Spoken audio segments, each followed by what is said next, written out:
This podcast is brought to you by Oscar the Cat, in memoriam. While cats are infamous for forming domineering, manipulative, dependent relationships, the likes of which make marriage and family counselors shudder, Oscar innovated in the feline field by being the first to specialize in reciprocal caregiving. Oscar's life may have been short, but it was filled with 9 lifetimes worth of joy and shared bowls of ice cream. In turn, he filled our grandparents' home with warm-hearted laughter at his ponderous waddle and deceptively high-pitched mewls, delighting and taking delight in any visitors. Though the specific Oscar model cat has been discontinued, he provided a perfect proof of concept that there are still creatures in this world that give as much love as they receive, or sometimes even more, and that starting life off as a scrawny, surly alley cat doesn't mean you can't finish it purring and pot-bellied. Oscar the Cat, giving hope for a better future, even from the past. Turn up, turn up, turn up. Fruit Loops. Fruit Loops. Fruit Loops. Fruit Loops. Fruity Pebbles. Ah, Noah, you're ruining the cult. You're a cult zealot. Fruit Loops hold their shape much better than Fruity Pebbles. Fruity Pebbles, after like 5 minutes in milk, they're, sludge. It's porridge. Yeah, really, Fruity Pebbles should be marketed as cold porridge. Or oats. Yeah. Cold sugar porridge. Anyways. Yep. Anyways.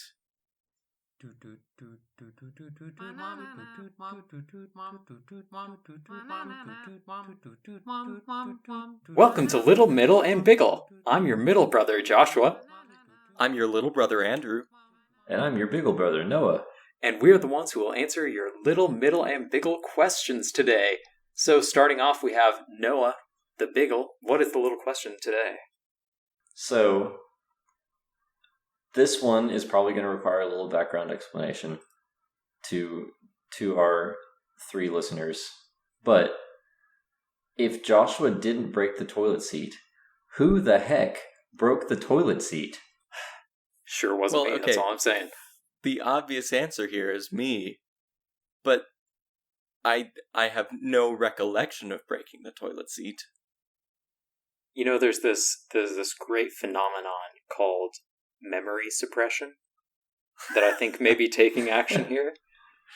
But I would think, well, okay, I guess that's the point of memory suppression is like, even if it gets mentioned a lot, you're trying to suppress it that whole time so you don't remember it at all. But Noah, do you want to provide the background for our listeners? I will try to, but you're going to have to correct me or fill in gaps. Yes, correct you. So, especially when you say that I did it, that will be the point when the biggest correction comes in. But I'm not going to say that because we're questioning it right now. Right. Yeah, we're trying to figure out. We're trying to detective work through who actually broke the toilet seat. So, from what I remember, it was several years ago. The toilet seat, Memorial Day weekend. Was okay. Wow. Okay.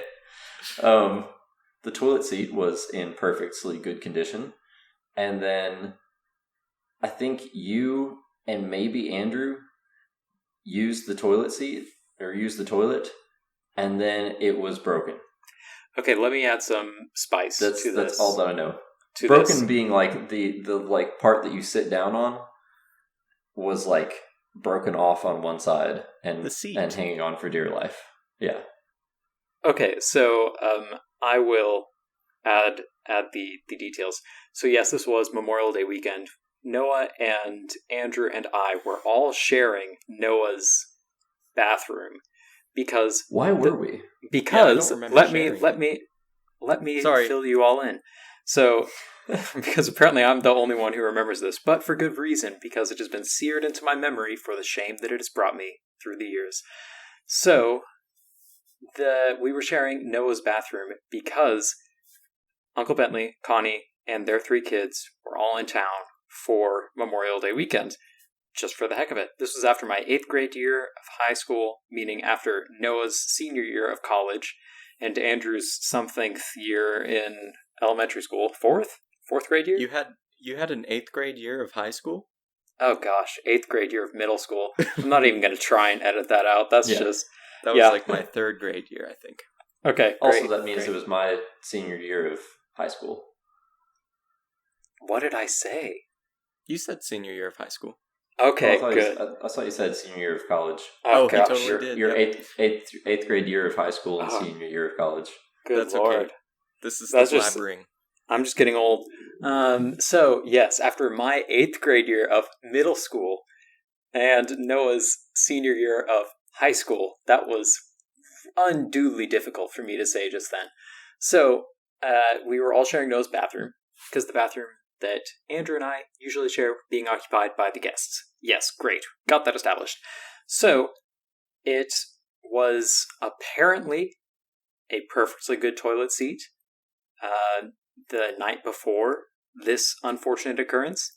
And the next morning, I got up, went into the shower, showered, peed in the shower because that's what you do when you're an 8th grader, left the shower without ever so much as looking at the toilet seat, and went downstairs, got a nice family breakfast. Halfway through the family breakfast, Noah comes down and says, "Who broke my toilet seat? Joshua, did you break my toilet seat?" Because I was allegedly the only one who had been in that bathroom between last night, when the toilet seat was, again, allegedly unbroken, and the morning when it was definitely broken. And as Noah sort of teased at, it was broken. It went from a circle into a U. And so I did not break the toilet seat, clearly because I did not use the toilet during that time frame.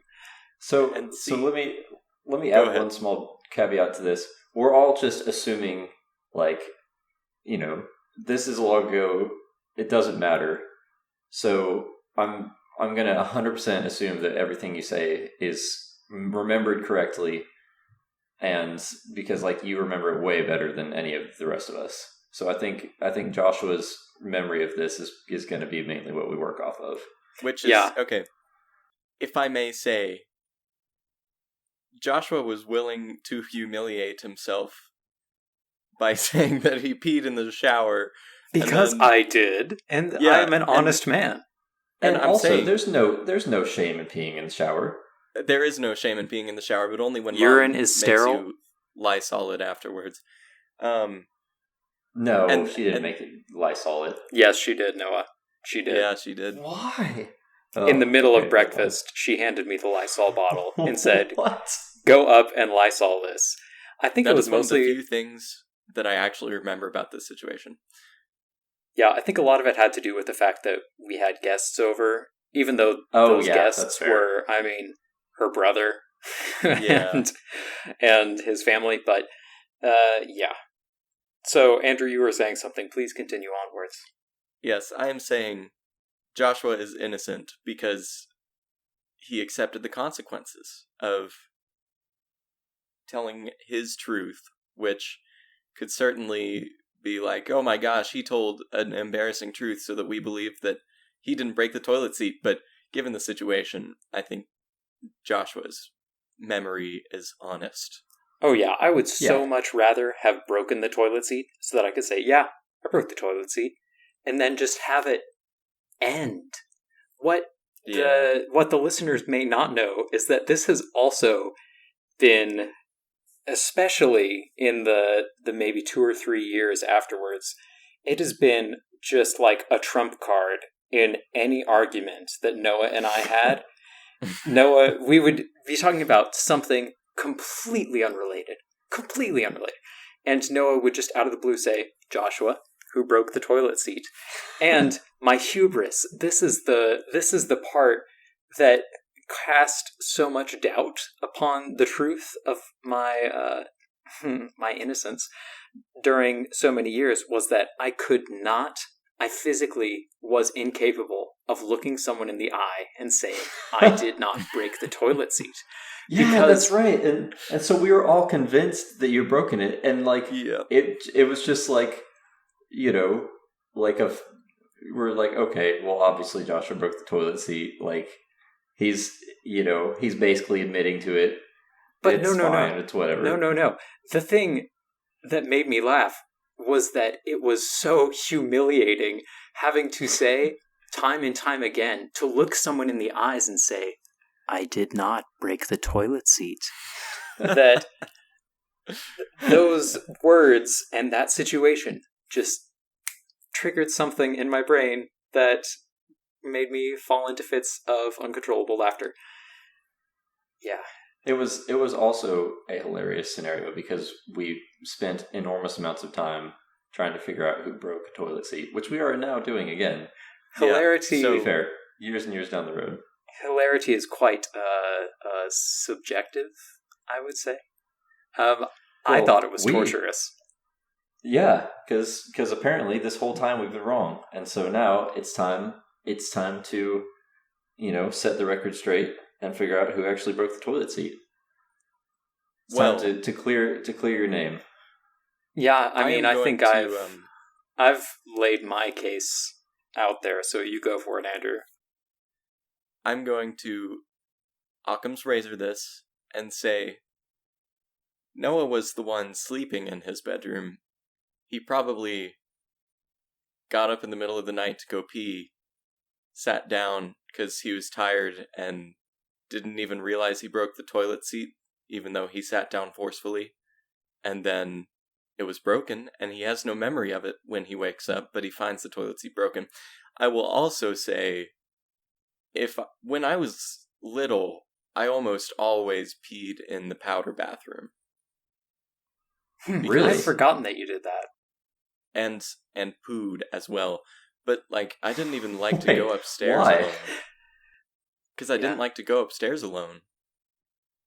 It was freaky. This is true. Despite the fact that you, slept upstairs. But yeah, it always perplexed me that you used the powder bathroom, despite the fact that that is like a giant amplifier to the rest of the house. Yeah. I did not know that. Oh, okay. Yeah. Oh gosh, maybe I shouldn't have told you that. Every drop is a waterfall. Every part is a trumpet. It's Yeah. That's good. Yep. Yeah. So, but my case is not to place the blame on Noah maliciously, but just say that is the most likely scenario in my mind. Yeah, I would have to agree. I was kind of thinking about that. I was going to say who was sleeping in that bedroom because I didn't remember. If it was me, that does seem reasonable. Yeah, it was definitely just for the sake of making an interesting argument, I have an alternative hypothesis. Okay. That we have not considered. So there's no reason. So Joshua didn't even use the toilet that morning. So Joshua's out. Andrew never really used that bathroom. He was very young, so maybe. But then again, he was also the lightest of any of us, and that seems unlikely that he would be the toilet seat breaker. Yeah, but it is true that we cannot rule me out. Yeah, we can't rule you out, but it is definitely less likely. And then I was sleeping in the room. I definitely don't remember using the bathroom, and rarely, I usually pee once or twice every 24 hours, especially then. So it's maybe not likely, because I very rarely got up in the night to pee, but I was also there, and so that it seems more likely of the three of us that it was me. However, what if this whole time it's actually been Uncle Bentley? He just, the other bathroom was being used, and we were already up, and he just went in and peed, and it broke, and he's just been softly giggling in the shadows this whole time. Whoa. I can see that.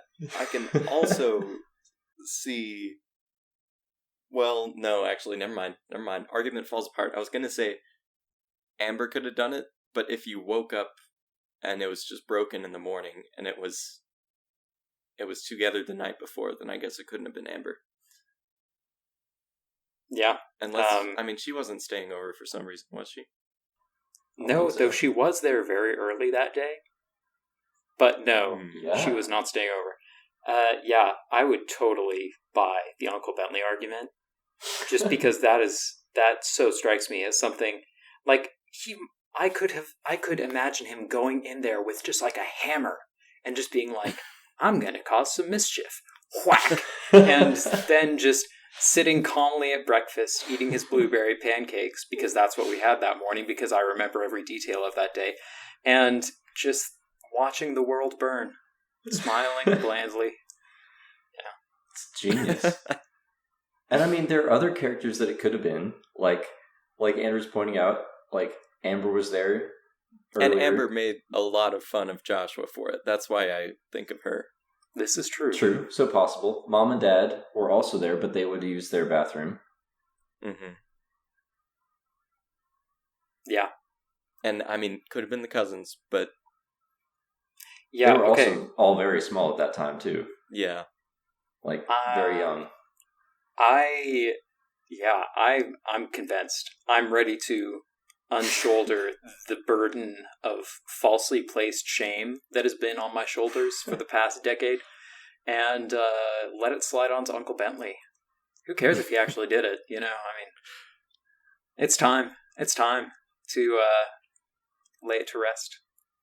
Let the record show the people's conclusion is that Uncle Bentley has broken the toilet seat in the great fiasco of Memorial Day weekend 2011. Yep. If I had a gavel, I would bang it. Thanks. Wow, I'm glad that we cleared that up, Noah. That was my fist. Well, it works close enough. The fist of justice! Great. Well, Fist of Justice, will you take us into the middle question? Yeah, so, my middle question is, what advice would you give to your middle school self? Which, for Joshua, I would imagine it is, just say that you broke the toilet seat. Oh, man. I don't know. That came technically after middle school was over, because it was Memorial Day after my 8th grade year, so does not apply. Oh, okay. Good recommendation, though. Go for it, Andrew. What is the... Well, I would just tell myself, stop being such a dweeb! Like, 94% of my embarrassing memories, or not even embarrassing, just like cringeworthy memories, come from middle school, and like I thought I was really confident in who I was, and so I tried to have the outward appearance of confidence so much, and then I would end up doing things like singing Let It Go in falsetto because my voice had not lowered, and I was, oh man, in front of the whole choir class. That was rough. Yep. Just like, was that a request, or was that just, hey, I'm gonna sing Let It Go? I just started singing it. Yep. That's awesome. No, because I looked the girl that I had a crush on at that point straight in the eyes, and I could just see her being very uncomfortable. Oh, man. Yep.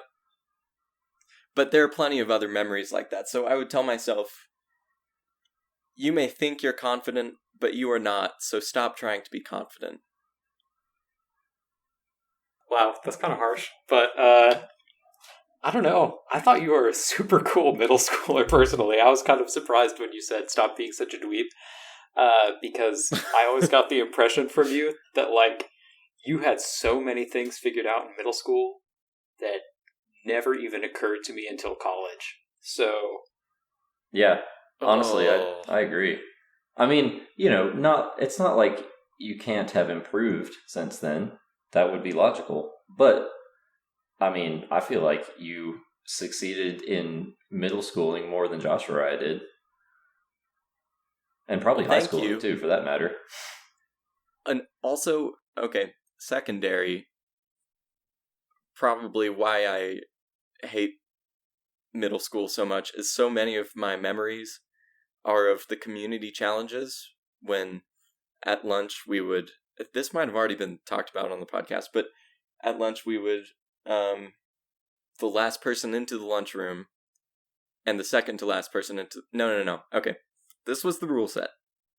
It would be the last person in the lunchroom and then the last person to sit down at the lunch table would have to rap battle, and whoever lost the rap battle had to eat this disgusting thing called a community challenge, which would be like, you know, all of the worst foods of the day combined together.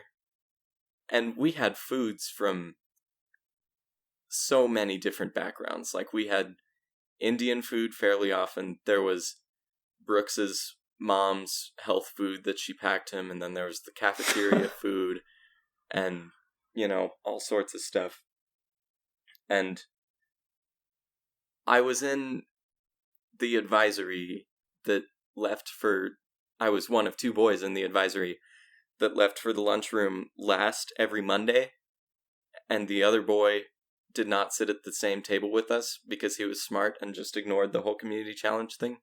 So I had to rap battle every Monday, and it was just the most painful thing, and that's like half of my middle school memories is just community challenges and being shamed.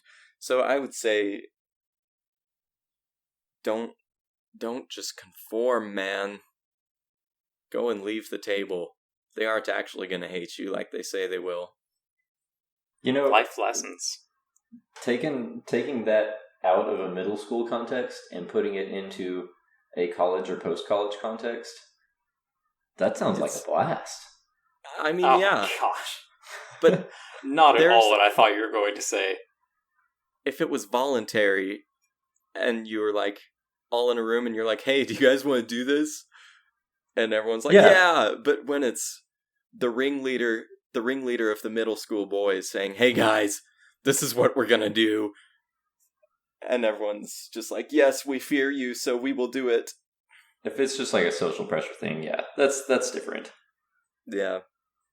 I'm sorry. I almost blubbered. That's okay. Blubbering is the word of the day here on Little Middle Biggle. Okay, well, Noah, what advice would you give to your middle school self? Heck, I don't know. I have literally no idea. If I had met my middle school self right now, I'd be like, who are you? Okay, so from an outside perspective, what I think you would probably end up saying is, I mean, after stuttering and just being like, oh, that's me, for like 20 minutes probably, you would say, just do something. Oh yeah, that's actually very true. Yeah, because there were cool things that I got to be a part of, like the Lego robotics competitions and like the Science Bowl and stuff, and I was like, wow, this is really awesome, and then I just never did anything. But that would be kind of a high school thing too. What do you mean by that? Like not doing anything? Mm-hmm. Like just not being involved? Yeah, I mean, I don't know, not being involved, not like, I just, like, what did I do? You played a lot of What video did games. I do? Yeah, which honestly, I don't think is necessarily time wasted. Like, that was very formative to me. But,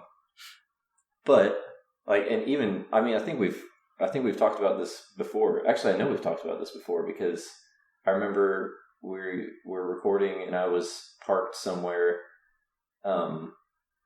like along the side of the street recording in my car. But we're talking about like video games being very formative.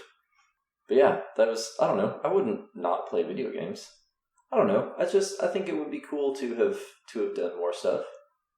especially during high school. But maybe starting middle school too. Yeah, that's fair. Yeah. I don't know what else though. I mean, I don't think I'd have any like, oh my goodness, you're a disaster. Like, maybe just, hey, talk to people sometimes and do things. You'll enjoy it. Also, you're really bad at basketball, and that's not going to change. Sorry. Oh yeah, we all had our really bad at basketball 8th grade experience. Yeah. That's a story for another podcast. So Noah, I'm glad that you say you don't have any just horrible, oh gosh, what are you doing thoughts, because that leaves extra room for all of mine. So I would first tell my 7th grade self, I'm getting specific.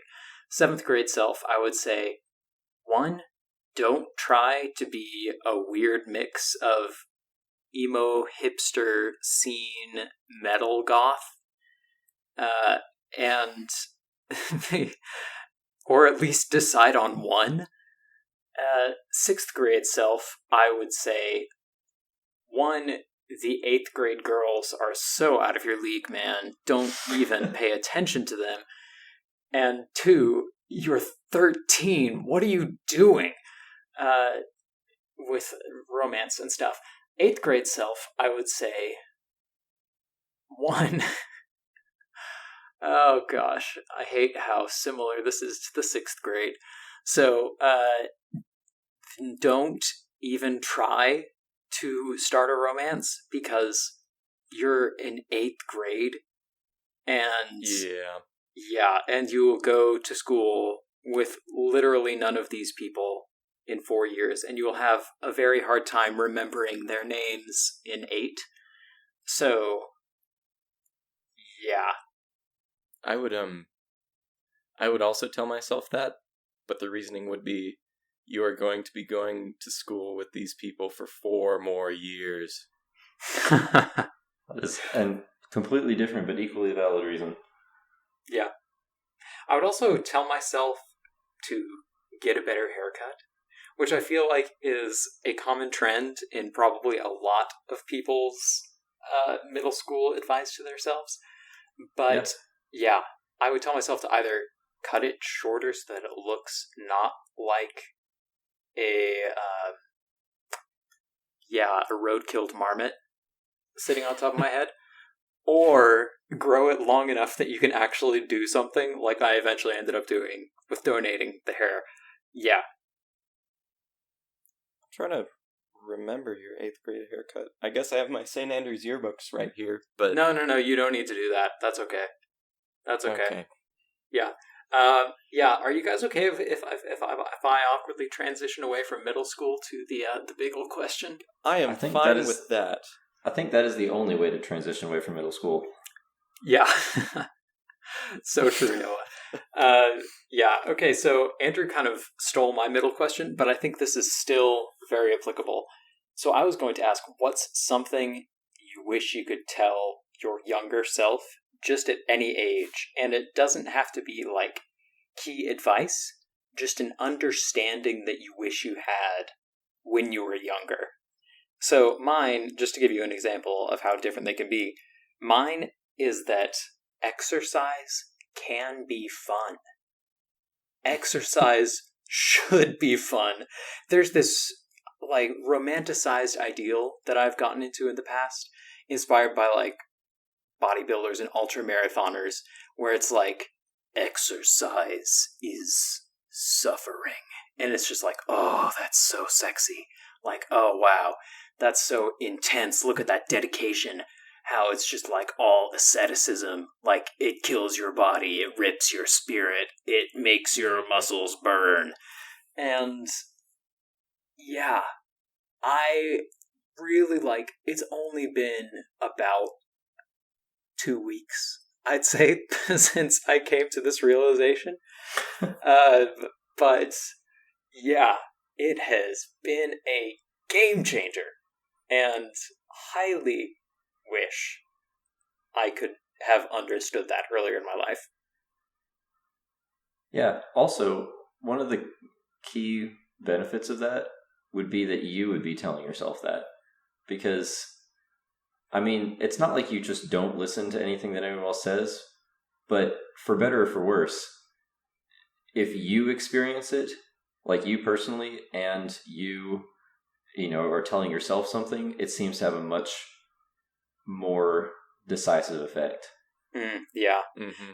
There have definitely been a lot of people in my life that were like, why are you doing this? You don't even enjoy it.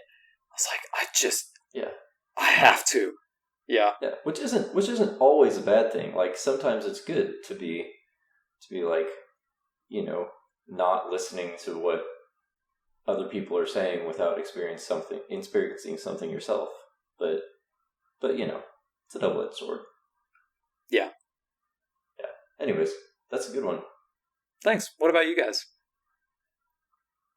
You may go Andrew? first, Noah. Oh, dang it. Put on the spot. Oh man, this is gonna be one of those ones where there's 30 seconds of me being like, I mean, like, well, like, it could be like some kind of maybe Wait, no, you're not supposed to say that because then everyone knows how much I edit out, actually. yeah, yeah. I need to pee really badly. Do you want me to go pee and then you can talk? Sure, go pee. Awesome, Great. be right back. I'm too cheap to buy elevator music, so you'll just have to bear with this. Okay, I mean, I guess like I don't know, there's got to be a better answer to this, a more fun, creative one. But like, if I could tell like my early high school self, or if I at that age understood, even if I didn't have like the crazy drive to do things, if I just had the interest, like the understanding that acquiring new skills and abilities has the same, if not much more, cool effect as it does in video games. Mm-hmm. Like upgrading your real life character is superbly fun. Yeah, I guess that would probably be it. But cool. I don't know. That's a good one. Yeah. I still it all comes back to video games. Man, how do you guys not just have like 10 of these, like locked and loaded? I have so many. I can give you guys another if you need more time to think. Go for it. What's your number 2 pick? Okay, number 2 pick is even though people say it doesn't really matter what your major is in college, it so matters what your major is. Like, your major will so heavily influence what you are expected to do, the resources that you have to continue on after college in any capacity, whether that's graduate school or just getting a job or going on to like the military or something like that. All is super heavily dependent on your major. And so don't pigeonhole yourself going into college thinking, yeah, I'm going to be this major because I want to be this. Because you can, like, so much can happen in not even just 4 years, but that, like, first year of college where there's still so much wiggle room. And so if you go in and you just, like, put your head down and you're like, I stuck with this plan, I'm not going to let any fluctuations in my drive steer me away from that, then, I mean, yeah, that's a bad time, speaking from experience. And then also the sort of piggyback advice for that would be, or the piggyback understanding would be, just roll with it. Like, I don't know, life seems like it is going so fast when you think about like 2 individual points in time. Like when I think back to 8th grade, I'm like, wow, that feels like yesterday. But then when you think about all the points of time interspersed between that, it stretches out into what feels like an infinity. Like when I was in 8th grade, I sucked at Spanish. which ended up being my major for new listeners. And I also had never been to Australia, had no idea where I was going to college, had never met the girl who I would date for 4.5 years, and had no idea that I would then be like 23 and making a podcast with my brother, because I don't think I even knew what podcasts were then. So that is all to say, roll with the fluctuations, because each fluctuation, even though it seems like it will take you off the track forever, it, in the grand scheme of your life, probably will not. Or at least you won't let it if it's not a fluctuation that you end up enjoying. And yeah. And if it is a fluctuation, a wave, we could call it, that you end up really liking, then, I mean, you're all the better for it. And that is a huge increase in your lifelong quality of life, resulting from maybe a week or a month, or even like half a year of feeling a little bit uncertain. Did you guys seriously not just hear that epic monologue? Hey, there we go. Okay. Oh, there we Josh go. was back. Oh no. You guys. What's up? Oh gosh, that was the best monologue I've ever given. I was just Okay. about to say, like, man, this is why Joshua is a writer, you know? And then it's like, yeah, Gosh, how much of that did you guys miss? Just I don't know, maybe 30 seconds or so. Oh, good God. Oh. Okay, can you just pretend like you heard the whole thing? Yeah, wow, Yeah. that was awesome. Man, Joshua, this is why you're a writer. Or just say like, yeah, I totally agree with that. And give me your thoughts. Okay, I'll give you a very, very condensed version.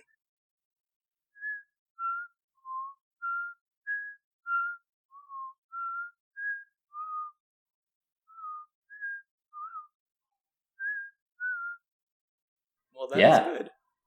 That is advice I can use right now.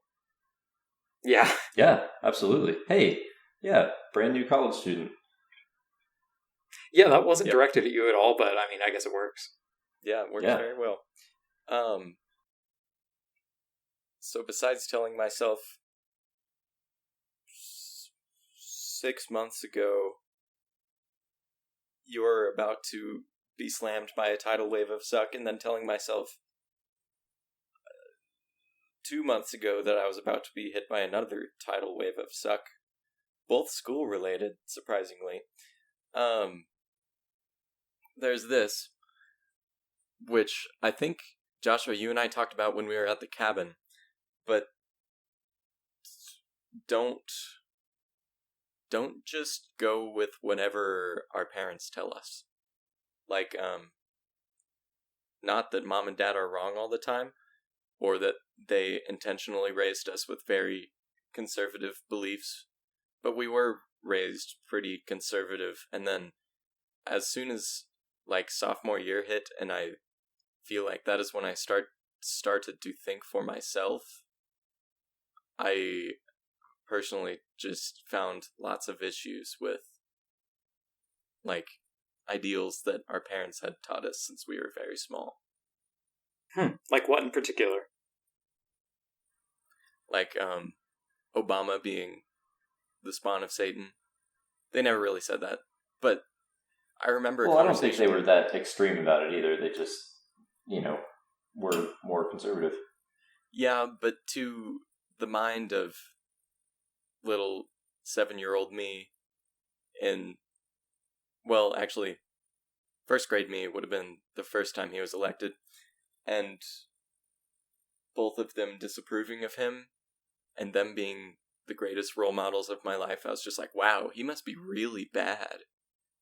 And then... Yeah, I do remember at one point when Obama was doing a whole lot of executive ordering in his second term of presidency.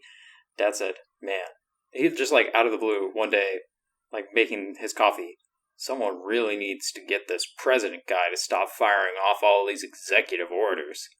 And then, like, as soon as Donald Trump getting elected, just like, oh man, I wish we had Obama.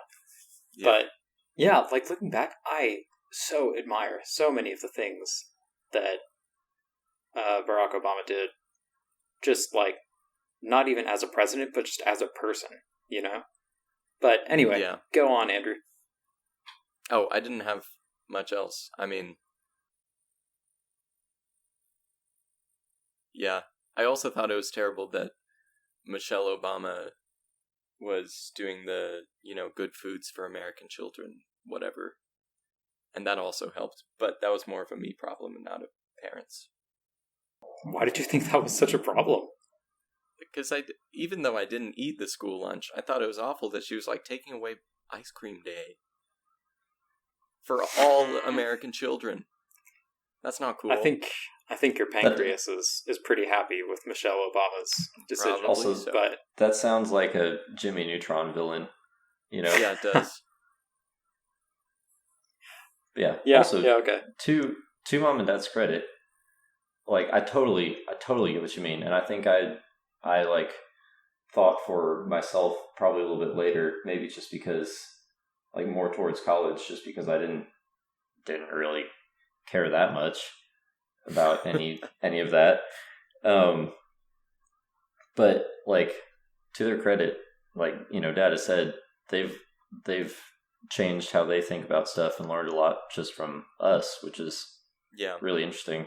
And I do not fault them at all for, number one, trying to instill us with their own beliefs, or even if they didn't mean to do that, doing it. It's I mean, I think it's more just like a parent's thing, like that's who you spend lots of time with, and that's kind of where your initial worldview develops from, and then eventually it starts to develop from other places too, and change, and then if you're like a mature adult, then it can continue evolving for forever, or you can just stick your head in the sand and ignore everything that people say that doesn't agree with what you think. not a valid option. I mean, it works for some people, It but does. But we're not going to get Unfortunately. political on this podcast. oh wait, I wasn't even getting political. This is Oh, awkward. I felt like I was the one getting political. Oh, okay, great. Anyway, anyone have any final thoughts to add? That was my worst answer to any question ever. I don't know if that's necessarily true. You've had some pretty bad answers. I knew you were going to say that. Oh, great. Thank you. Well, You're in that case, this podcast is created by the three of us, written by none of us, and edited and produced by me, Joshua. Also, it comes with no quality guarantees. Hopefully, it's also listened to and enjoyed by you, but no pressure, hey? So join us next time as we unravel more of the world's big questions, or maybe just get tangled up in them. We'll see how things go when we get there. And if you have any questions, suggestions, or ideas on how we could make this podcast better, send us a message at littlemiddlebigle@outlook.com. Lord knows we could use the help. Love, thanks, and T-Rex hugs from all of us. You couldn't have done this without you. Say bye, everyone. Bye.